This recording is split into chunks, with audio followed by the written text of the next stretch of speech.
Hey guys, it's Hannah and this is Bookworms Talk, and today I have to share with you a very large book haul.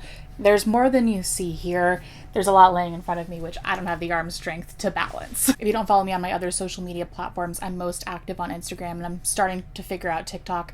I share a lot of book recommendations over there more frequently than I do here on YouTube. So if you're interested, you can follow me there. But book haul, right? Okay, let's talk about one that had been on my radar for a very long time and Instagram made me buy it for sure. Daisy Jones and the Six by Taylor Jenkins Reid. I've read / never completed a couple of her books.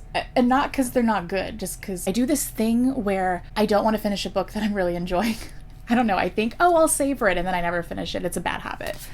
But anyway, Daisy Jones and the Six. It's about a girl coming of age in LA in the late 60s, sneaking into clubs and Sunset Strip, sleeping with rock stars and dreaming of singing at the Whiskey A Go-Go. Her voice is getting noticed, and she has the kind of heedless beauty that makes people do crazy things. Also getting noticed are the Six. I really am getting deja vu. I feel like maybe I've read this summary before.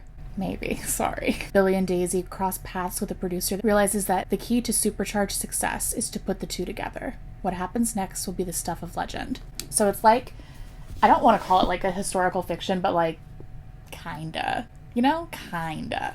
Anyway, got this. I have another Taylor Jenkins Reid in here. I'm sure you can predict which one it is, but I'm gonna hold off on that for a moment. I'm gonna talk about the giant thing that is just resting on my lap.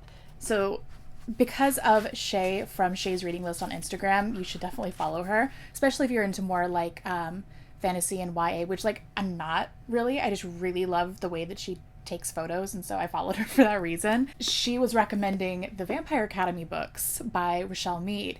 I never read these back in the day. I don't know how 2000 me missed on that. I was very big on Twilight, but actually I don't think I read any other vampire books. No, that's a lie. I think I read one or two of the Vampire Diaries, which I don't remember them being very good. But yeah, it slipped my radar, right?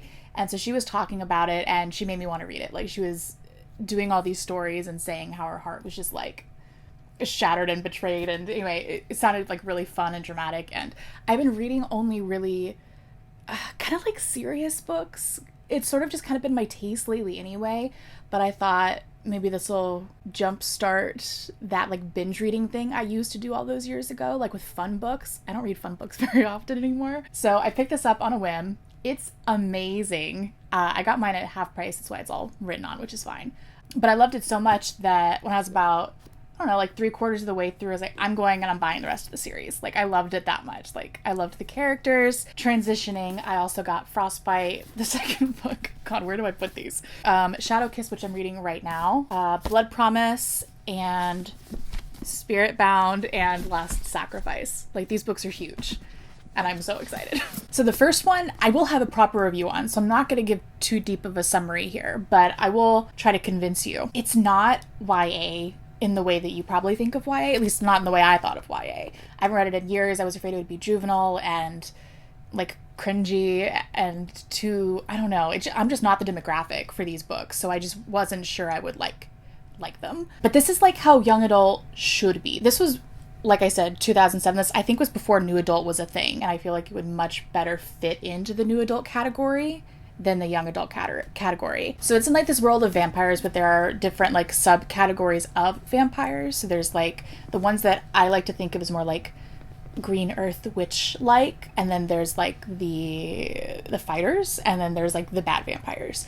And the mythology of it really does throw you, because she throws you right into the middle of the deep end and just basically says, pick up the pieces as you go. And that made for an intriguing read. That's why I kept reading, because I didn't know too much, even though what I did know I was confused by. I very rarely cringe, because I'll talk next about a book that I cringed a lot while reading it. We're on a vampire train here. I finally finished Midnight Sun by Stephanie Meyer. I read, whatever was released back in, 2008 or so, when the books were coming out. I remember nothing about it, but it's basically Twilight from Edward's perspective, and I was surprised by how much I liked it, because I didn't have high hopes. I was thinking that it would feel nostalgic, it would remind me of Twilight, and yeah, the plot's the same, but it dragged so bad. His kind of meandering musing thoughts in the book were sort of the only saving grace. Again, I'm reviewing this, so I'll talk more on it. I don't know, retelling of stories that you already know the plot to, obviously the point of the story is not the plot. The point of the story is different view of characters, different character development that you may not have ordinarily seen without being in the head of the person who you're in the head of. I hesitantly recommend it. Don't go after it thinking it's going to feel nostalgic, because it really doesn't. But if you've been thinking about reading it for a while, I think it's worth it. Don't take like a year to read it like I did. I mean, it's really long. It's like 600 pages. It's more than 600 pages. Yeah, it's like 660 or so. Read it faster than I did. I think you'll enjoy it more if you do that. All right, so the other Taylor Jenkins Reid that I was mentioning is Malibu Rising. I love the color and the cover. I meant to say cover. I started reading the first little bit and told myself, save it for when you're done with this other series that we're reading. This is very summery and beachy, but I'm over here like pretending it's fall.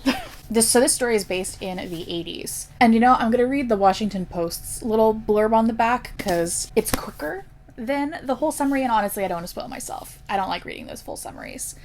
So it's 1983 in Malibu, and the famous Riva? I'm going to look up how to say that. Riva siblings are hosting their annual end of the summer party, a legendary affair. By morning, the house is in flames, a blaze fueled by smoldering secrets and long simmering drama. Reid has once again crafted a fast-paced, engaging story that smoothly transports reader between decades and storylines. I have two more for you. One you probably recognize. I am saving this one. Like, I have a definitive reason, place, time in which I want to read this. I was really wanting to travel this summer. I was literally just going to sleep in my car and travel, but the heat wave that never ended began, and then summer was just, horribly hot, and it just hadn't happened. And I had it in my head that I wanted to read this when I take that trip, so I'm saving it. I had this recommended from someone on YouTube called Mariah. I will have her channel listed below. She's one of my favorite new YouTubers that I have found. So it follows this girl, Kaya. For years, rumors of the Marsh Girl have haunted Barkley Cove, a quiet town in the North Carolina coast. So in late 1969, when handsome Chase Andrews is found dead, the locals immediately suspect Kaya Clark, the so-called Marsh Girl. But Kaya is not what they say. Sensitive and intelligent, she has survived for years alone in the marsh that she calls home, finding friends in the gulls and lessons in the sand. Then the time comes when she yearns to be touched and loved. When two young men from town become intrigued by her wild beauty, Kaya opens herself to a new life until the unthinkable happens. I'm really excited about this book. I got chills when I was reading it. I'm excited. I have high hopes. Funny enough, I didn't mean to read these back to back, but Mariah had also recommended this series. So this is an adult fantasy. I don't read fantasy. Those are technically fantasy. I've read, do you call Discovery of Witches a fantasy? So I guess I read that, and then I read Poison Study. But few and far between. That's just not my typical genre. But I heard that the writing of this was what really helped it stand apart. And the summary goes, I have stolen the princess back from sleeping Barrow kings. I burned down the town of Triban. I spent the night with Felurian, and left with both my sanity and my life.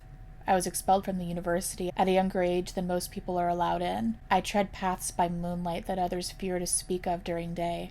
I have talked to gods, loved women, and written songs that make the minstrels weep. You may have heard of me. So begins a tale unequaled in fantasy literature, the story of a hero told in his own voice.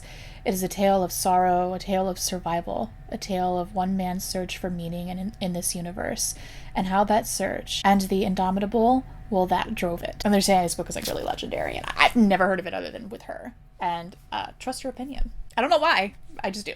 So I hope that you guys enjoyed this haul. Like I said, if you would like to follow me on some of my other social medias, I will have those listed in the description.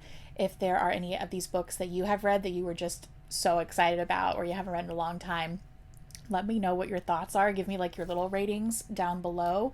That'd be really fun if you can give me star ratings. I think that would help me prioritize which books I want to read. And I will talk to you guys later. Bye.